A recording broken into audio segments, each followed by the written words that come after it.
You're watching News 12 New Jersey. Around New Jersey, around the clock. Only on cable, not on phone company TV or anywhere else.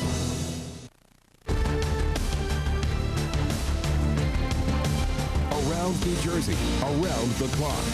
This is News 12 New Jersey.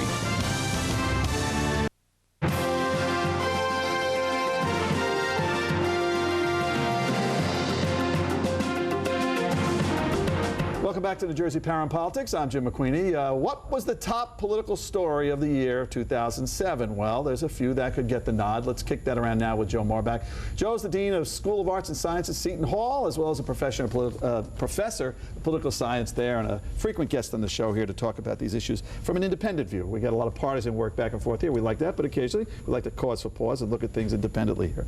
All right, you put your list together here for the year, and maybe we work it down like some Letterman reverse list 5-1. We'll take 5-1 on this thing, right? Take 5 down. First thing that you had basically was the ever ongoing saga of asset monetization, the sale of the turnpike, or whatever it's being labeled as, right? Yeah, that was certainly has been the issue, especially when you talk about, what is the big story in the state. And that's been behind the scenes, and I think we've been teased throughout, too, by the administration. It's going to be rolled out this week. It's been waiting for weeks. Godot. Yeah, really. I mean, we've still been waiting. And then they changed the name of it, changed the direction. And then in the background has also been the $800,000 report that the members of the Republican legislature sought to get released to the public, which the administration won in court, and that still remains And everybody thinks, private. of course, let's just wait for the foot to drop. Finally, enough. What is it anyway? So that's number 5 that you have on your list. And you've picked an intriguing thing for the fourth most significant news story of 07. Also another ongoing saga. What's that?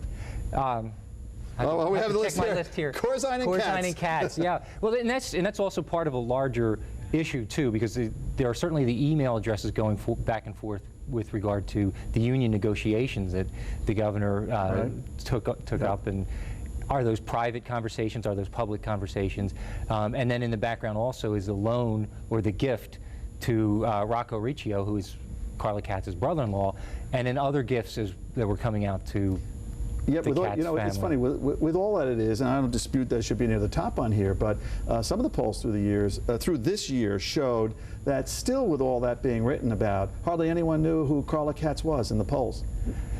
Interesting. Yeah, I know, it's just, it I think is indication of how ill-informed the public tends to be, and that's... Or maybe they don't care, and I'm not saying that critically, maybe they say, private affair, who cares? Yeah, it's his money. Let him spend it where he wants to go with it. Sure. All right, so number 3. Basically, you have going here. Of course, last year was an election year in the legislature. With all the tumult going on, you say the third most significant story was legislative turnover. But Joe, there wasn't much turnover. Democrats held. Well, there was a huge amount of turnover in terms of personnel, but it was really a status quo election.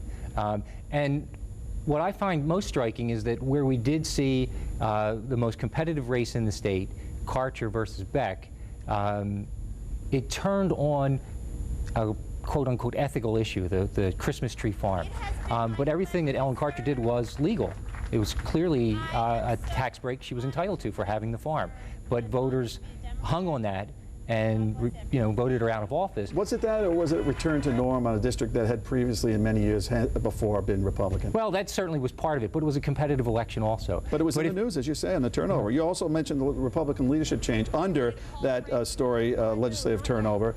You have Republican leadership change here. I think it's pretty significant. There seems to be a shift within the Republican Party, a new wave of leaders. Tom Kean Jr. now the Senate minority leader, younger, tougher. Group involves Kevin O'Toole, who's been a spokesperson in the Republican Party and able to raise lots of money. Who the governor, by the way, brought in these very people for a meeting a couple of weeks ago, very prominently, as if to show the Democrats in the legislature, I may have an alternative to you that I don't get along with very well. And really that's the heroic model of leadership that we look at in political science, and you have to be able to reach across the aisle.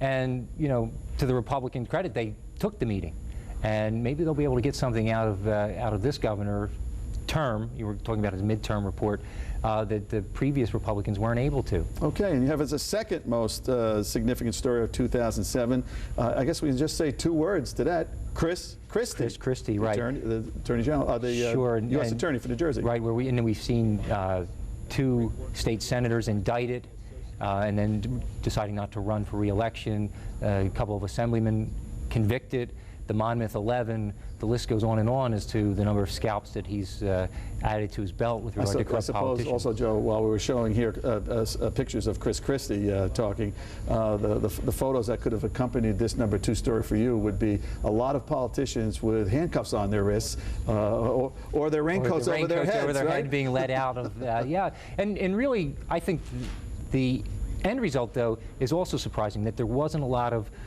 voter anger over this. And, you know, we talked about the legislative elections. We had assembly persons convicted, senators indicted, and yet their parties returned to power. Yep.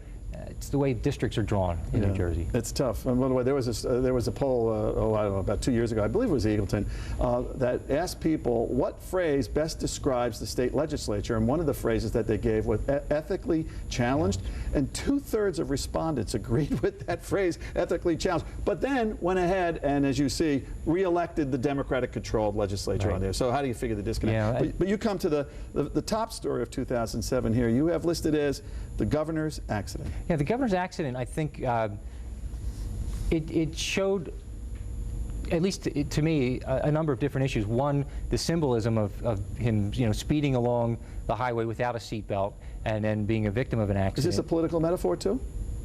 To a certain extent, I think it characterized some of his leadership style, and then even some of these other problems he's had where certain rules don't apply to him. So the relationship with Carly Katz, the gifts to brother-in-laws, those sorts of things, that there's just a disconnect that if you're in public life and if you're the governor, your whole life is public, so you can't have a secret getaway with your girlfriend and not tell anybody. Well, let me ask you a question. If that is a political metaphor that you're suggesting, the unseat-belted John Corzine in the first part of the term, what does it mean now that he wears a seatbelt in the car? What symbolically or psychologically might that mean for the other side? He's got 2 more years left in this term. He is at the halfway point and probably the critical juncture with the speeches he has to give, State of the State in January, budget address after that. Probably the political juncture of this term. Yeah, I think it really says you got to really buckle down and get the job done. There's no more freewheeling, you know, roll out these plans when it suits you. It's time to get down to business, and you really have to really buckle down, proceed perhaps more carefully, work with the system as opposed to, you know, outside the system. I think there was a huge learning curve for this administration, and a lot of initiatives were lost because of it. So I think at this point, the accident, in a sense, also affected his ability to pursue his agenda. It really laid him up literally for months. So he wasn't able to get out there and press his agenda forward. His people did, but we elect the governor. We want to hear the policies from the governor. We want to see the governor. And I think there's a valuable lesson learned, and I think he'll move forward based on that, and maybe we'll see a governor who's, you know, more cautious, able to work within the system, following the rules of the system. Well, Joe, if I could, you say work within the system, and that usually means in the code of the State House, work with the legislature to get what you propose disposed in the legislature as law on here. He has a terrible relationship with the Democrats who control both houses now, and the reciprocal relationship is in kind also. It's tough. They don't really get along.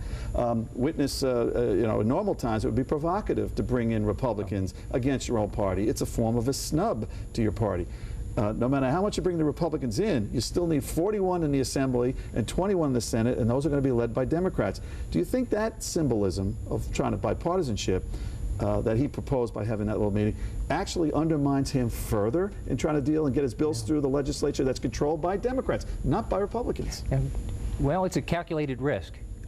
But at the same time, if you haven't had success working with your party, then what's your option?